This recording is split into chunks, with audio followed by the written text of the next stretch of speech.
Nzeka ayagala gasajja agakadde tulina ekibiina kyaffe twagala bashuga dadi si buno buvubuka bwammwe balina keya balina emmotoka balina sente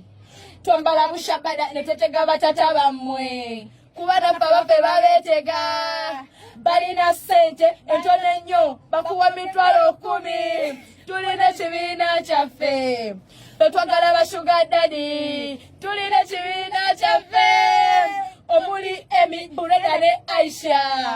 tulina ekibiina kyaffe. SMX jakweyongera nnyo bu video fanaganako nga buneno okubaleetera waneno ku SMX Media mwe ba SMX Media Kings and Queens tomanya mufunemu ekyokuyiga tomanya muleme fallinga victim nga bannafa betulaba so far bu video nakabazanyira ndoza bola n'obwe mirundi 5 abawala abasooka mbu abasajja abafumbo tubakomeddewo n'abalala abawala ne bakola ensobi yemu nabo we bamala okuwumula ne bagamba abasajja abafumbo tubakomeddewo waliwo abaana bagoba kuko ne bagamba abo bagende beerire essomero lyammwe ffe tuzzereete ate mukoze biki ne waliwo n'abaana abalala ab'obuwala nabo abarecordinga nabo nga boogera ku nsonga y'emu so obutambi nga buno sijja gamba mbu bukomi nedda obutambi nga buno bukyayongera ddala okubeera nga bufuluma mwana wattu sometimes abamu baba tebaalaba ka munnaabwe na impact kigi yamukolako naye munnange bubeera bugenda kwonoona image yammwe ng'abaana ab'obuwala tu yes tukimanyi mulyamubeera mwagala likes ne follows ne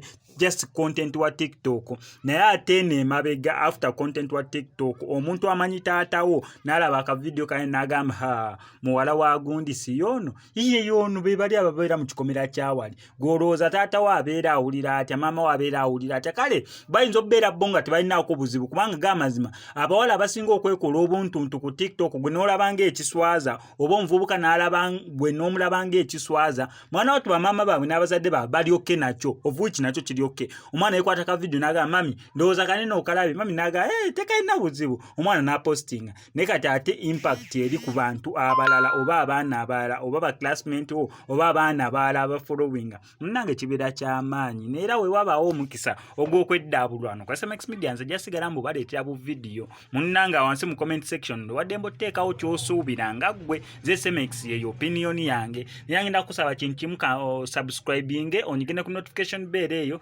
tojja kwera ngu missing updates na ddala zino nenga sinaberanga nkakuterako kankojjukize ku Shehi Mukasa Shafiki avuddeyo kubeera nga akuwonya ebizibu ebyenjawulo ng'akulombera dduwa gwatalina mukisa business tezitambula tokuzibwa ku mulimu sente zikuyita mu ngalo koberenga oli mu ggwanga lya Uganda oba ng'oli wabweru wa Uganda ajja sobola nnyo okubeera nga akuyamba mukubireko ku enamba y'essimu gy'olaba ebisigadde obimulekere. Nzeka ayagala gasajja agakadde tulina ekibiina kyaffe twagala bashuga dadi si buno buvubuka bwammwe balina keya balina emmotoka balina sente twambala bushabada ne tetega batata bammwe kubana baffe babeetega balina sente entone nnyo bakuwa mitwalo 10 tulina ekibiina kyaffe twagala bashuga dadi tulina ekibiina kyaffe omuli Emi Bureda ne Aisha tulina ekibiina kyaffe.